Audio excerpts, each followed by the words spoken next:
पुन्हा एकदा थेट जाऊया दिल्लीमध्ये, ज्या ठिकाणी पंतप्रधान नरेंद्र मोदी यांचा भाजप कार्यालयामध्ये सत्कार आयोजित करण्यात आलेला आहे। उत्तर प्रदेश, उत्तराखंड या राज्यांमध्ये भाजपची बहुमतात सत्ता आले, त्याचप्रमाणे मणिपूर आणि गोव्यात सुद्धा सरकार स्थापन करण्याचे भाजपचे प्रयत्न सुरू आहेत।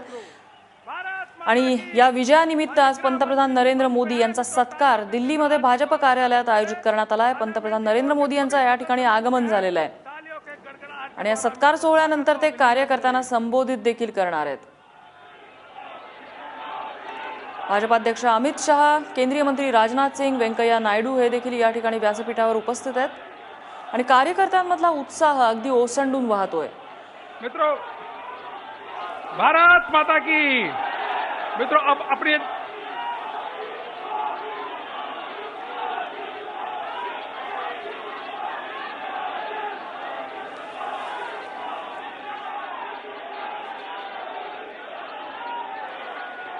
मित्रों, आप सबका उमंग देखते ही बन रहा है। पहली बार उत्तर प्रदेश में 3/4 बहुमत के साथ भारतीय जनता पार्टी की सरकार बनने जा रही है। मित्रों, उत्तराखंड में भी भारतीय जनता पार्टी की 3/4 बहुमत के साथ यह सरकार बनने जा रही है। मित्रों, मणिपुर में भारतीय जनता पार्टी को 21 सीटें प्राप्त हुई है, जो पहली बार 21 सीटें भारतीय जनता पार्टी को प्राप्त हुई है। वहीं मित्रों,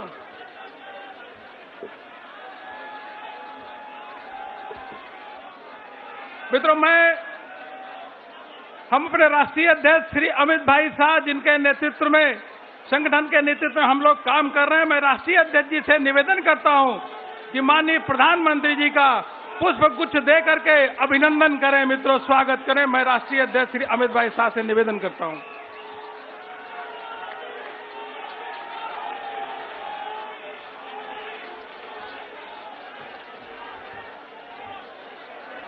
मैं संसदीय बोर्ड के सभी सदस्यों से मैं निवेदन करता हूं मित्रों कि इस ऐतिहासिक जीत के अवसर पर माननीय प्रधानमंत्री जी का सभी पार्लियामेंट्री बोर्ड के सदस्य स्वागत करें, अभिनंदन करें। मित्रों,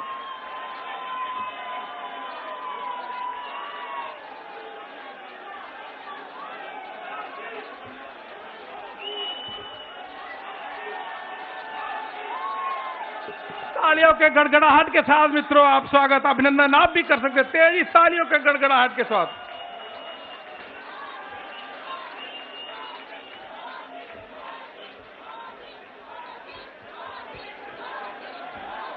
हम सबके यशस्वी अध्यक्ष माननीय अमित भाई शाह से मैं निवेदन करता हूं कि वहां कृपया आए और अपना उद्बोधन दें।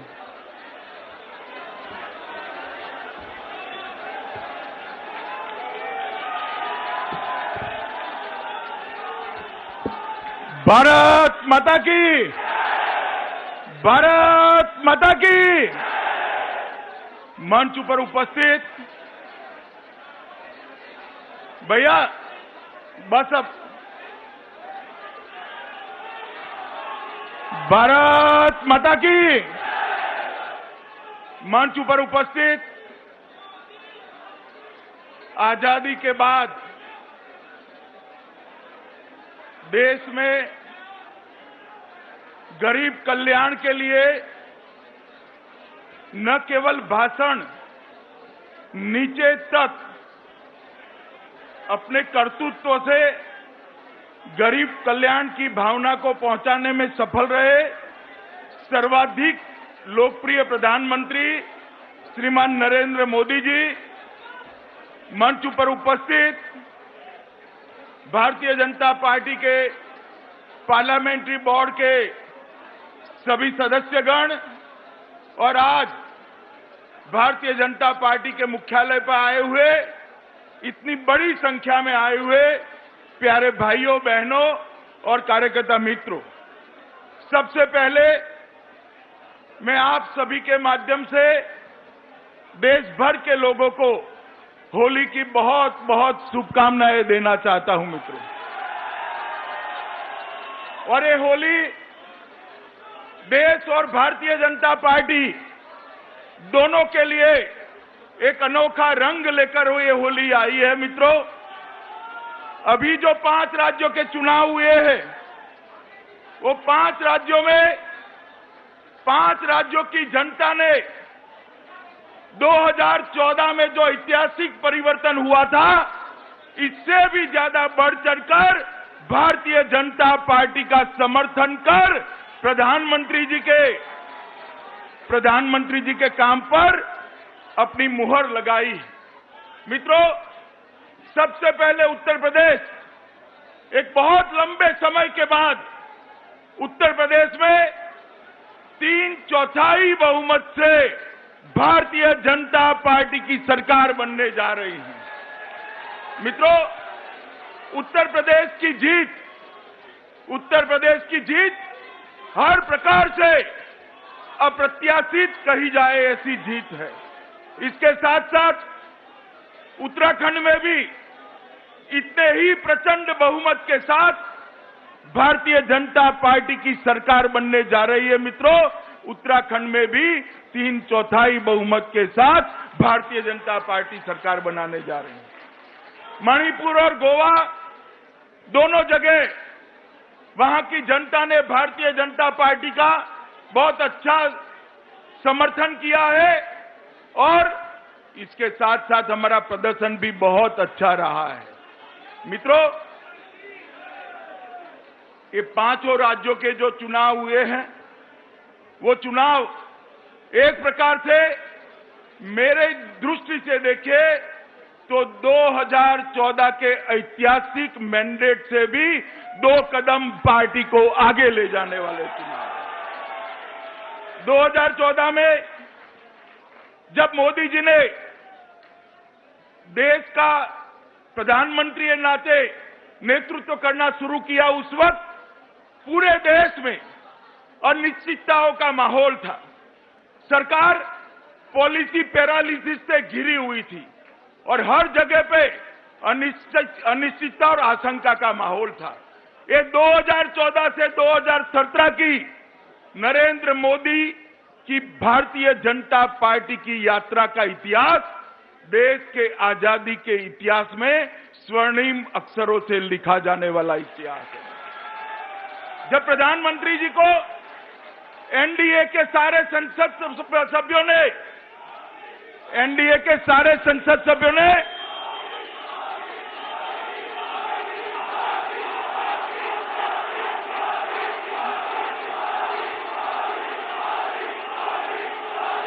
मित्रों,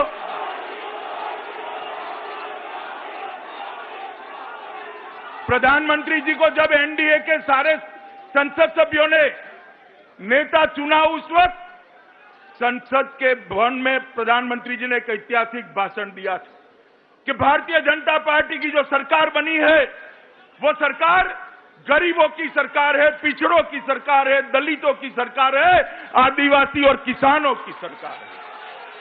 और ये भाषण आज 3 साल के बाद हम कह सकते हैं कि भाषण ये महज भाषण नहीं था, उस भाषण के पीछे प्रधानमंत्री जी का कर्तृत्व और परिश्रम मिलकर ये सरकार ने सिद्ध कर बताया है। नोटबंदी के कदम से इस देश के गरीब ने अपने आप को नरेंद्र मोदी सरकार के साथ, भाजपा सरकार के साथ जुड़ा हुआ पाया है। 4 करोड़ से ज्यादा घर में शौचालय पहुंचाना, करीब 2 करोड़ गरीब माताओं के घर में गैस का चूल्हा पहुंचाना, 16,000 गांवों में आजादी के बाद बिजली नहीं पहुंची थी, वहां बिजली पहुंचाना और जन धन अकाउंट से लैस 5 करोड़ परिवारों को जन धन अकाउंट से लैस करना। ये चारों कदम ने और सुरक्षा कवच ने नरेंद्र मोदी सरकार को इस देश के गरीबों के साथ जोड़ने का काम बहुत अच्छे तरीके से किया है। ये 5 राज्यों के चुनाव प्रचार में मैं जब घुमा, तब मैंने देखा है फटेहाल कोई वृद्ध आदमी हो, कर्ज में डूबा हुआ किसान हो, या जिसको अपने भविष्य की मालूमात नहीं है, ऐसा गरीब बच्चा हो, सबकी नजर में मैंने नरेंद्र मोदी के लिए श्रद्धा और अपनी आशाओं को जोड़ा हुआ देखा। मित्रों, मुझे कहने में कोई संकोच नहीं है, मुझे कहने में कोई संकोच नहीं है कि आज आजादी के बाद सर्वाधिक लोकप्रिय होने के साथ साथ पहली बार इस 125 करोड़ के देश में किसी एक राजनीतिक नेता ने गरीबों के मन में अपने भविष्य के लिए श्रद्धा पैदा की है और ये बहुत बड़ी बात है। मित्रों, आज जब हम मोदी जी का स्वागत करने के लिए मुख्यालय में इकट्ठा हुए हैं, तब मैं आप सबको बताना चाहता हूं मित्रों कि जनता ने हम पर जो विश्वास रखा है, पार्टी पर जो विश्वास रखा है और विशेषकर प्रधानमंत्री श्री मोदी के नेतृत्व पर जो विश्वास रखा है, भारतीय जनता पार्टी वो विश्वास में खरा उतरेगी और जन भावनाओं के अनुरूप काम करेगी। मित्रों, हम सब देश भर के कार्यकर्ता आज नरेंद्र मोदी जी के नेतृत्व से गौरव अनुभव कर रहे हैं और साथ साथ देश के करोड़ों गरीब, करोड़ों किसान, करोड़ों मजदूर भी मोदी जी के साथ अपने आप को जोड़कर गौरव का एहसास कर रहे हैं। मित्रों, आने वाले दिनों में मैं आज कोई राजनीतिक बात करना नहीं चाहता, मगर भारतीय जनता पार्टी की जो विजय यात्रा है वो आने वाले दिनों में हिमाचल, गुजरात, कर्नाटक होते होते पश्चिम और दक्षिण के राज्य, पूर्व और दक्षिण के राज्यों में भी जाने वाली है मित्रों। और ये भारतीय जनता पार्टी का विजय रथ 2019 के चुनाव में फिर से एक बार अभी जो बहुमत है उससे भी बहुत बड़ा मैंडेट लेकर मोदी जी के नेतृत्व में रुकेगा। मित्रों, आज आप सबके माध्यम से देश भर के करोड़ों लोग मीडिया के माध्यम से ये कार्यक्रम को देख रहे हैं।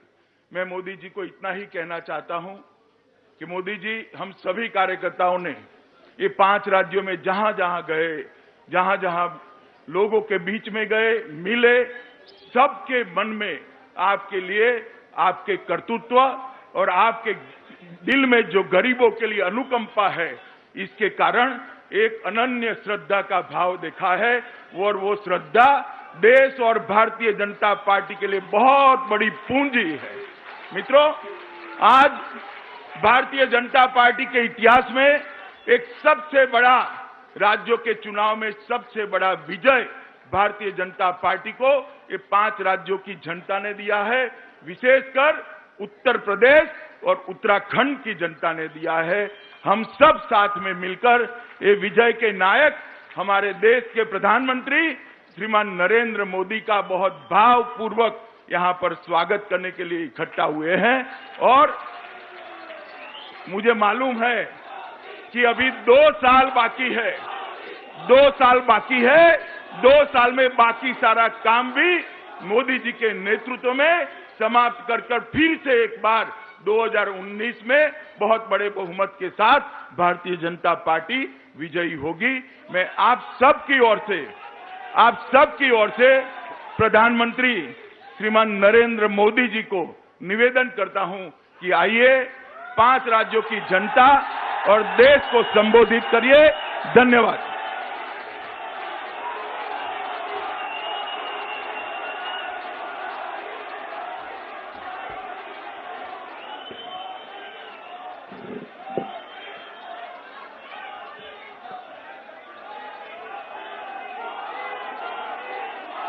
भारतीय जनता पार्टी के राष्ट्रीय अध्यक्ष श्रीमान अमित शाह जी, मंच पर विराजमान भारतीय जनता पार्टी के सभी वरिष्ठ साथी, कार्यकर्ता भाइयों और बहनों, आपको और देशवासियों को होली के पावन पर्व की अनेक अनेक शुभकामनाएं।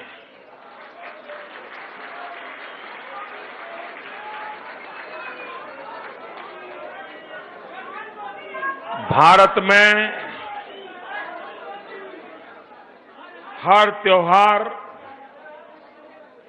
इस बात का संदेश लेके आता है, हमें बार बार स्मरण कराता है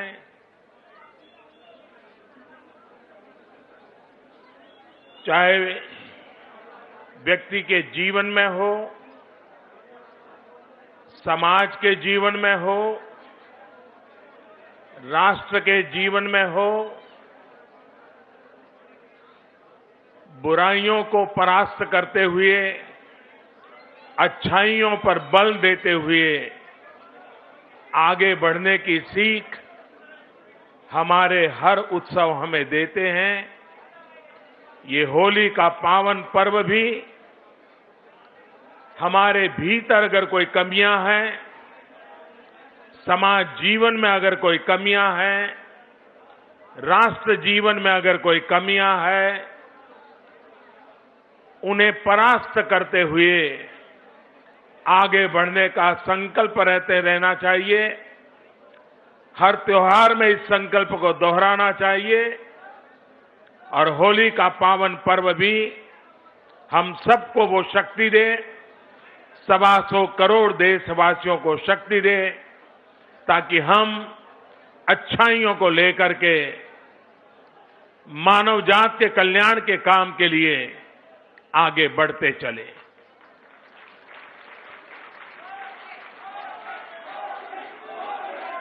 साथियों, लोकतंत्र में चुनाव सरकारें बनाने का तो काम होते ही है, लेकिन लोकतंत्र में चुनाव एक लोक शिक्षण का महापर्व होता है। लोकतंत्र के प्रति प्रतिबद्धता और अधिक गहरी होती जाए, लोकतंत्र के प्रति सामान्य मानवीय का विश्वास सिर्फ मतदान तक सीमित न रहे, राष्ट्र निर्माण में उसकी भागीदारी बढ़ती चले। भारत जैसे देश के लिए बहुत आवश्यक है। जिस प्रकार से हमारे देश में मतदान का प्रतिशत बढ़ रहा है, उत्साह उमंग के साथ लोकतंत्र के इस पर्व को मनाने में राजनीतिक दलों के सिवाय भी लोग जुड़ते चले जा रहे हैं। मैं इसे लोकतंत्र की दृष्टि से एक शुभ संकेत मानता हूं। और जब कभी कभार विजय होने के अनेक कारण होते हैं, लेकिन अकल्पनीय भारी मतदान के बाद अकल्पनीय भारी विजय होता है, वो पॉलिटिकल पंडितों के लिए विचार करने के लिए मजबूर कर रहा है।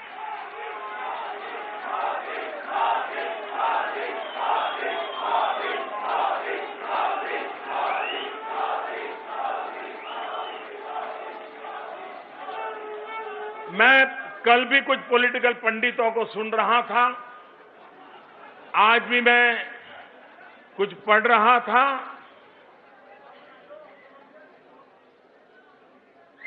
इस देश में इमोशनल इश्यूज पर, चुनावों पर वेव भी दिखाई दिए हैं, चुनाव के ऊपर उसका प्रभाव भी दिखाई दिया है। लेकिन इमोशनल इश्यूज के सिवाय विकास एक कठिन से कठिन मुद्दा होता है चुनाव का। बहुत मुश्किल मुद्दा होता है। सब राजनीतिक दल पिछले 50 साल से इन मुद्दों को लेकर के जाने से कतराते रहे हैं और कभी उपयोग भी किया है तो एक पासिंग रिमार्क के रूप में किया है। इस चुनाव का उस दृष्टि से भी मूल्यांकन होना बहुत जरूरी है कि इमोशनल इश्यू न होने के बावजूद भी इतना भारी मतदान होना, विकास के मुद्दे पर देश का गरीब से गरीब व्यक्ति भी मतदान के लिए आगे आना, एक नए हिंदुस्तान के दर्शन हो रहे हैं मुझे।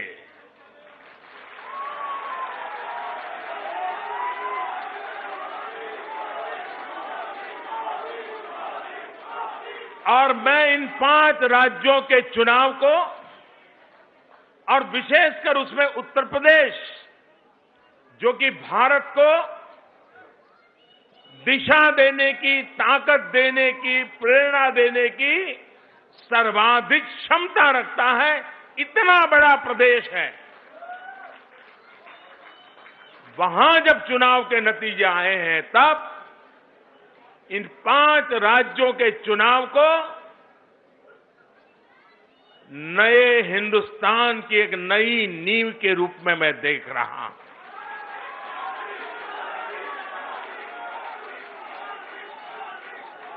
न्यू इंडिया 65% 35 साल से कम उम्र के नौजवानों के सपनों का न्यू इंडिया।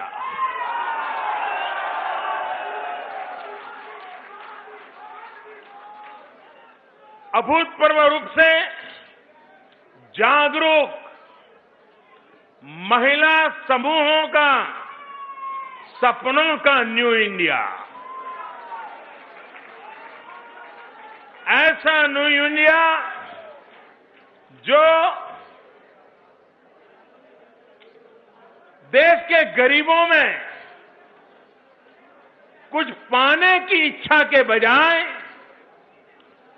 कुछ करने की इच्छा के लिए, अवसर के लिए खोज, ये अपने आप में एक बहुत बड़ा बदलाव है।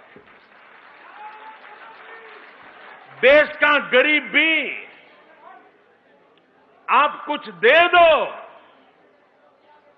आप मुझे अच्छे लगोगे,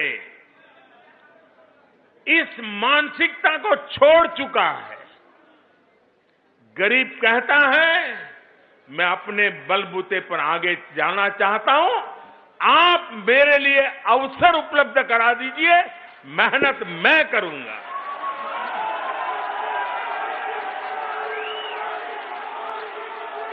ये न्यू इंडिया की नींव है और इसलिए इस चुनाव में कौन जीता कौन हारा, हमने किसको परास्त किया, किसको क्या किया, मैं इस दायरे में सोचने वालों में से नहीं हूं।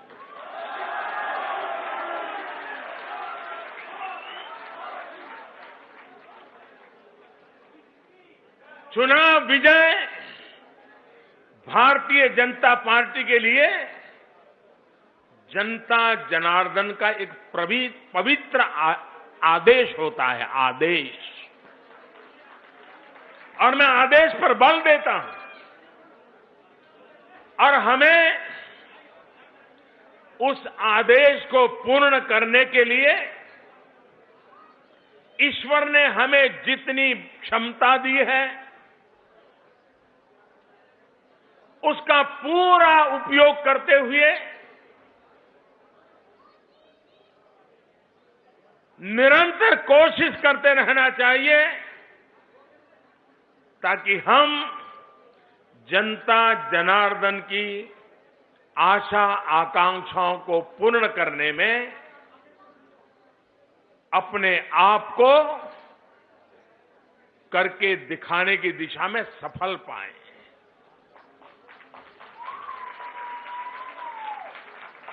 विजय पेड़ भी हमें सिखाता है, पौधे भी हमें सिखाते हैं। कोई भी पेड़ कितना भी ऊंचा क्यों न हो, लेकिन जैसे ही फल लगते हैं वो झुकने लग जाता है।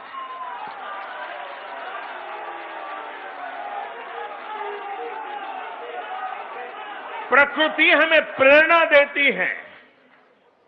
आज जब भारतीय जनता पार्टी के इस वटवृक्ष पर विजय रूपी फल लगे हैं, तो हम भारतीय जनता पार्टी का सबसे ज्यादा झुकने का जिम्मा बनता है। अधिक नम्र बनने का जिम्मा बनता है। सत्ता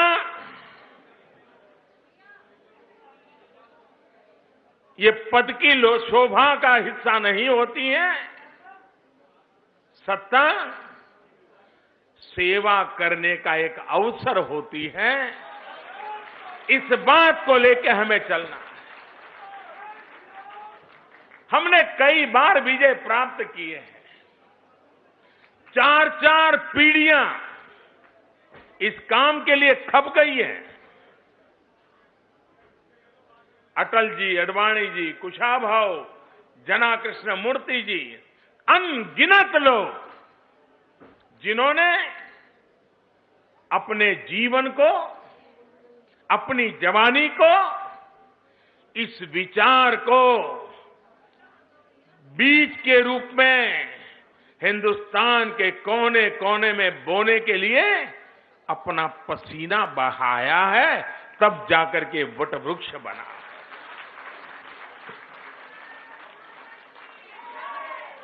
लक्षावधि कार्यकर्ताओं ने अखंड एक निष्ठ पुरुषार्थ किया है। उसी का नतीजा है कि आज जनता जनार्दन की आशा आकांक्षाओं के हम प्रतीक बने हैं। और इसलिए गत 50-60 साल तक निरंतर इस पार्टी के लिए तपस्या करने वाले उन सबके सपनों के अनुकूल हमें अधिकतम कार्य करते हुए जन सामान्य की सेवा करनी है। इस चुनाव के नतीजे हमारे लिए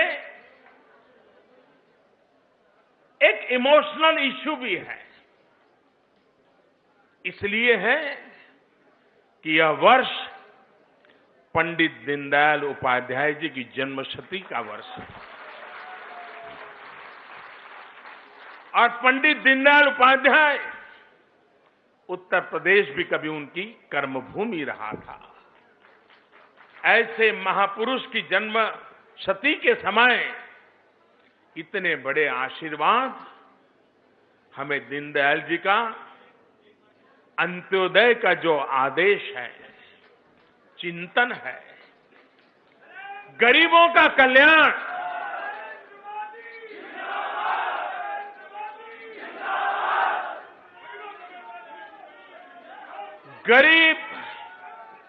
गरीब में सामर्थ्य मैं देख पाता हूं। मैं देश के गरीबों की शक्ति को पहचान पाता हूं और राष्ट्र के भविष्य के निर्माण में जितना ज्यादा गरीबों को अवसर मिलेगा, उतना ज्यादा देश तेज गति से आगे बढ़ेगा। गरीब अगर शिक्षित होगा तो समाज को ज्यादा परिणाम देगा। गरीब को अगर कार्य का अवसर मिला तो देश के लिए ज्यादा करके दिखाएगा। और इस देश की एक सबसे बड़ी ताकत वो हमारे देश का गरीब है। कभी कभी आज मध्यम वर्ग के लोगों को ज्यादा बोझ झेलना पड़ता है। कर भी मध्यम वर्ग को ज्यादा देना पड़ता है, नियमों का पालन भी मध्यम वर्ग को ज्यादा करना पड़ता है, समाज की सब मर्यादाओं का पालन भी मध्यम वर्ग को करना पड़ता है। सारे आर्थिक बोझ भी क्वांटम के रूप से देखें तो सबसे ज्यादा मध्यम वर्ग का व्यक्ति वहन करता है। उस पर यह बोझ कम होना चाहिए। मध्यम वर्ग पर जो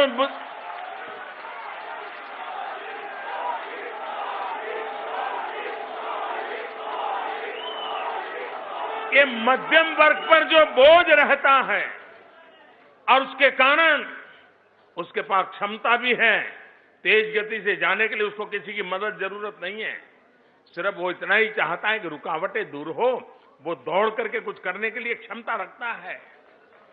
एक बार देश के गरीब के अंदर खुद का बोझ उठाने की ताकत आ जाएगी, इस देश के मध्यम वर्ग का बोझ पूरी तरह हट जाएगा।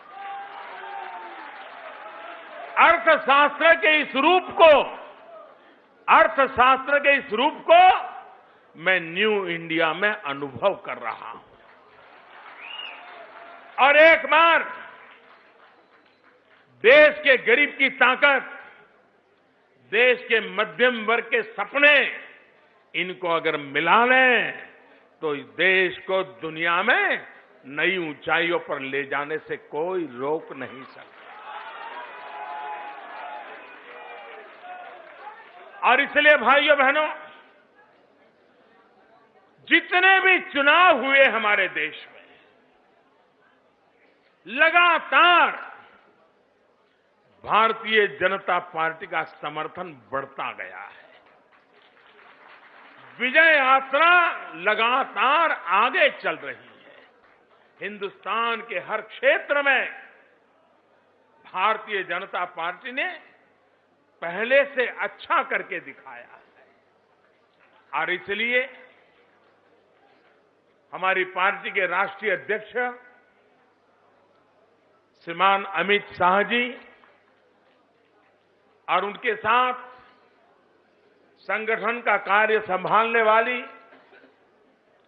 केंद्रीय टीम, राज्यों की टीम,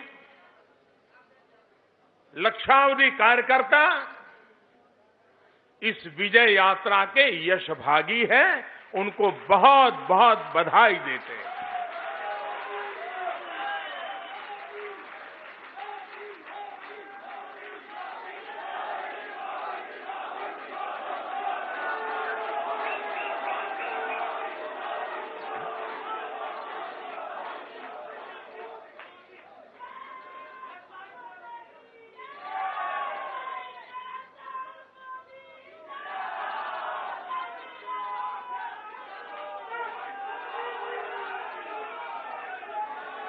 अमित भाई ने पार्टी के अध्यक्ष के रूप में सदस्यता के अभियान के द्वारा पूरे विश्व में सबसे बड़ी लोकतांत्रिक पार्टी के रूप में भारतीय जनता पार्टी को पहुंचा दिया।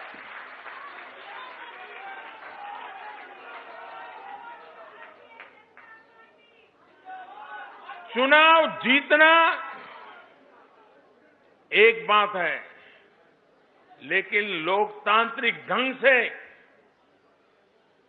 समाज के हर तबके में, भारत के हर भूभाग पर भारतीय जनता पार्टी को पहुंचाना, ये भी लोकतंत्र की एक बहुत बड़ी सेवा है। और हम सबने भी गर्व के साथ दुनिया में जहां जाए वहां, दुनिया में जिसे भी मिलने का मौका मिले उन्हें सीना तान के कहना चाहिए कि हम उस पार्टी के सदस्य हैं जो विश्व में सबसे बड़ा संगठन है।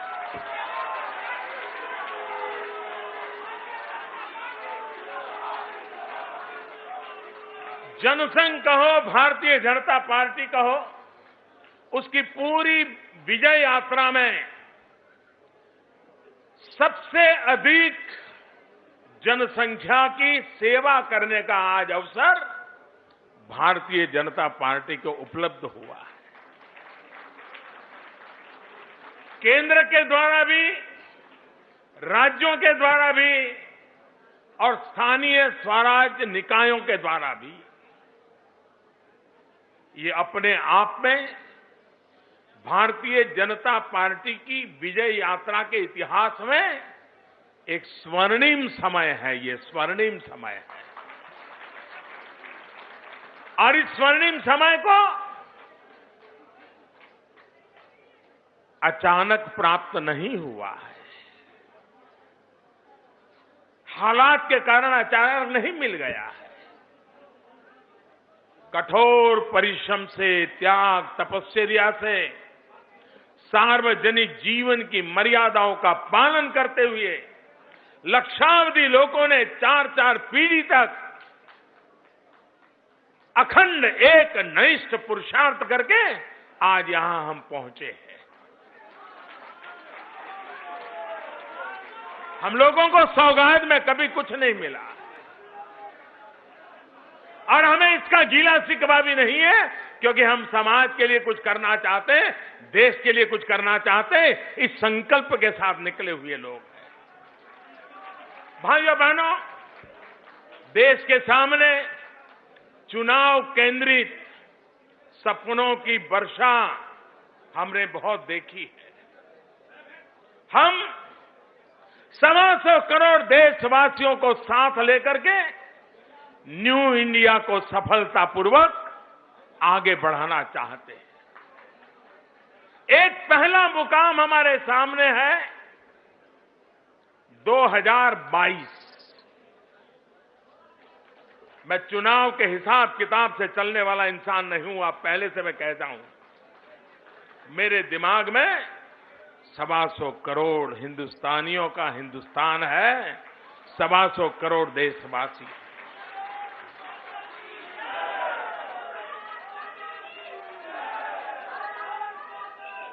दो 2022 भारत की आजादी के 75 साल होंगे।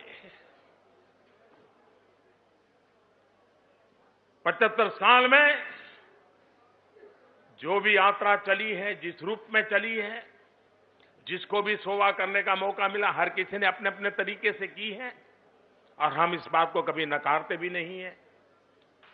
जिस सरकार को अवसर मिला उसने काम किया है, जिस प्रधानमंत्री को अवसर मिला उसने काम किया, जिस मुख्यमंत्री को अवसर मिला उन्होंने काम किया।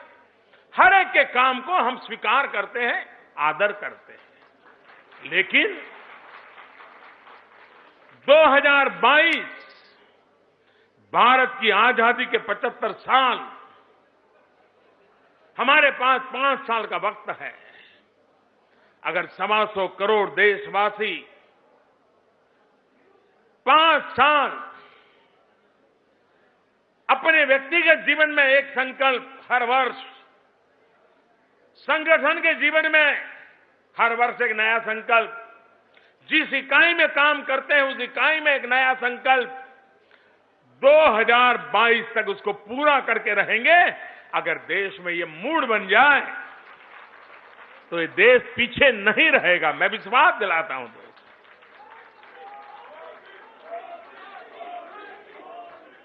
और इसको बल मिला है चुनाव नतीजों से। 2022 के भारत के सपनों को पूरा करने के लिए 125 करोड़ देशवासियों में एक विकास का जो आंदोलन पैदा करना है, इस सपनों के लिए कुछ कर गुजरने की एक जो तैयारी करनी है, माहौल बनाना है, हर इंसान को जोड़ना है, उसको बल देने का काम इन 5 राज्यों के चुनाव नतीजों ने किया है।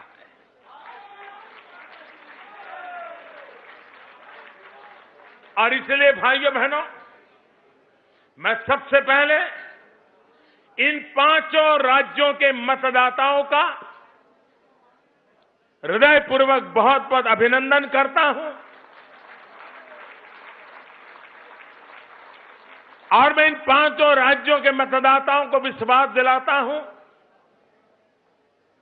कि भारतीय जनता पार्टी पर आपने जो भरोसा रखा है, भारतीय जनता पार्टी के कार्यकर्ताओं के पास जो भरोसा रखा है,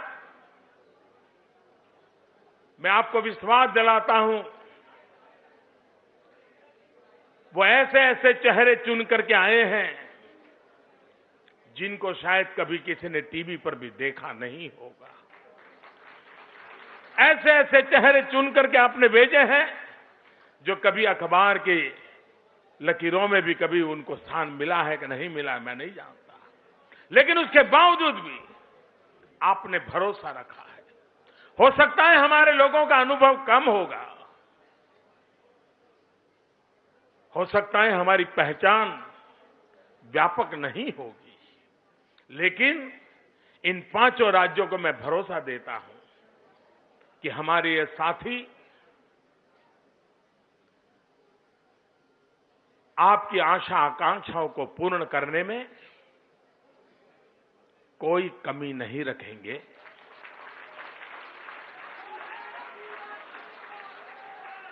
नई चीज सीखनी पड़ेगी तो सीखेंगे, अच्छे इरादे से करेंगे, अच्छा करने का भरपूर प्रयास करेंगे। भाइयों बहनों,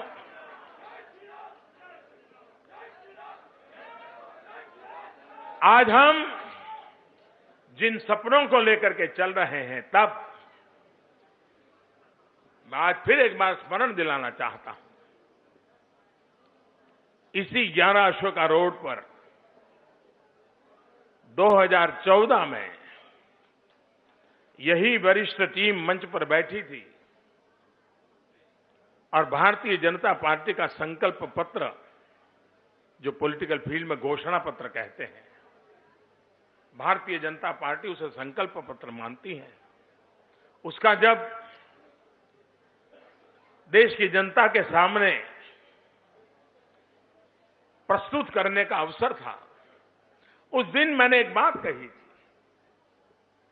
खैर, कुछ चीजें ऐसी होती हैं कि उस समय पर समझ नहीं पाते हैं लोग, उनकी सीमा रहती है या समझना चाहते नहीं है।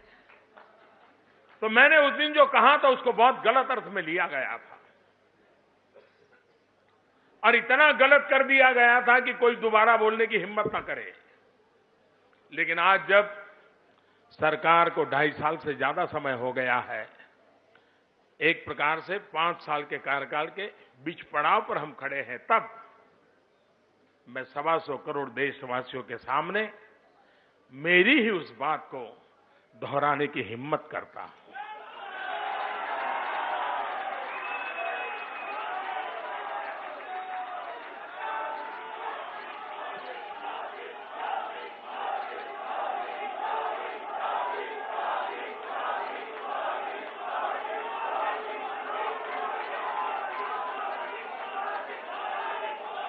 तीन बातें मैंने कही थी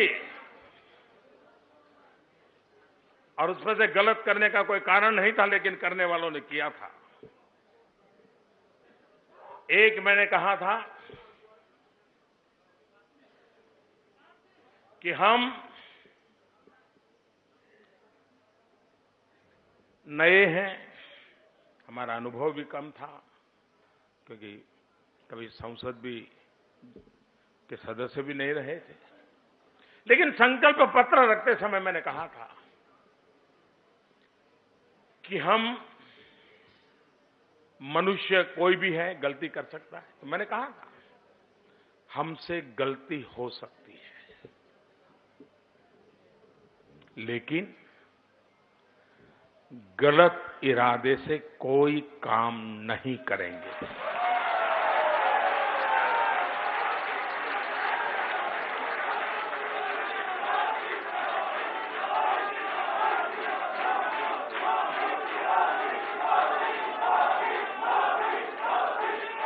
दूसरी बात मैंने कही थी,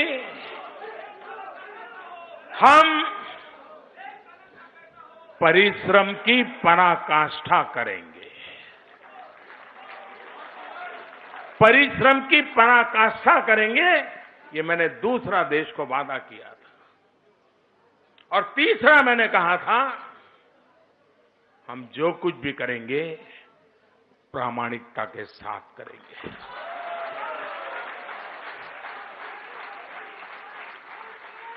मुझे खुशी है साथियों कि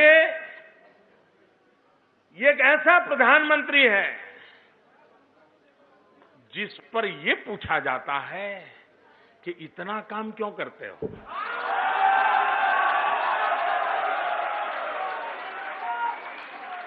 इतनी मेहनत क्यों करते हो। इससे बड़ा जीवन का सौभाग्य क्या हो सकता है।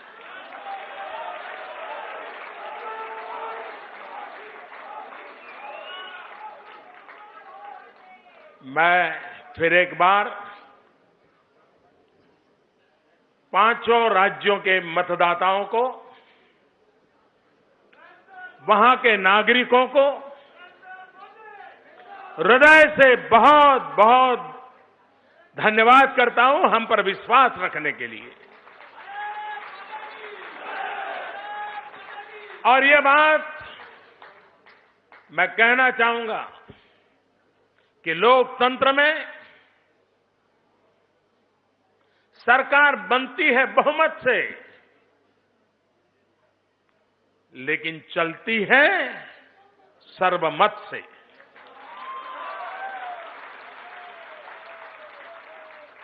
और इसलिए भारतीय जनता पार्टी की सरकार, जिन्होंने वोट दिया है उनकी भी है, जिन्होंने वोट नहीं दिया उनकी भी है। जो साथ चले उनकी भी है, जो सामने रहे उनकी भी है।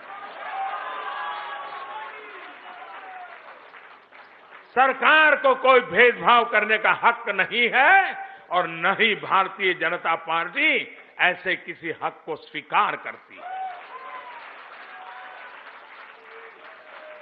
और इसलिए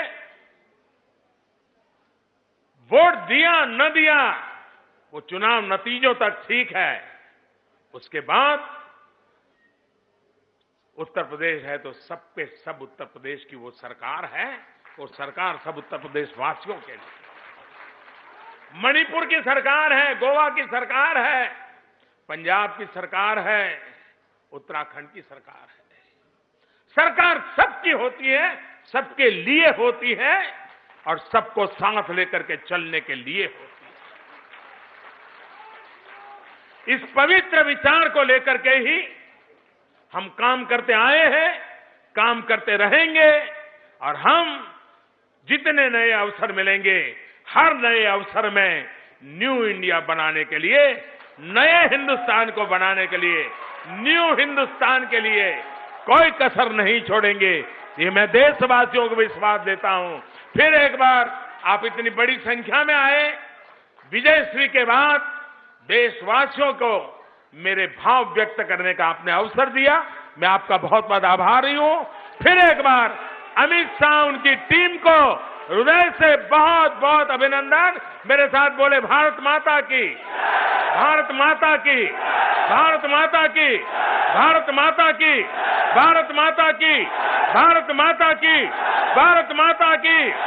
वंदे वंदे वंदे वंदे वंदे वंदे वंदे वंदे वंदे वंदे वंदे वंदे।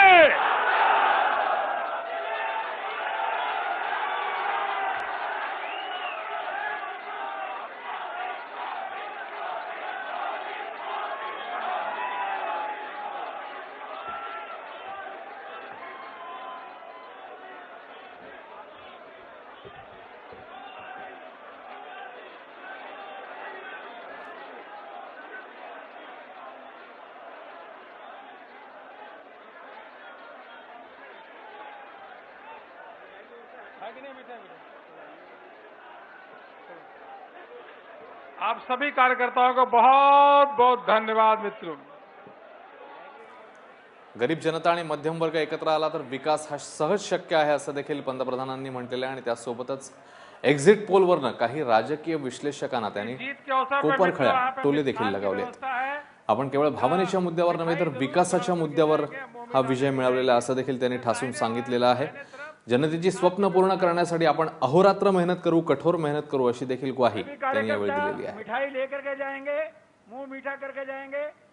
आणि यापुढे देखील कठोर मेहनत आणि प्रामाणिकपणेच आपलं काम होईल याबद्दल देखील त्यांनी आश्वासन दिलेलं आहे.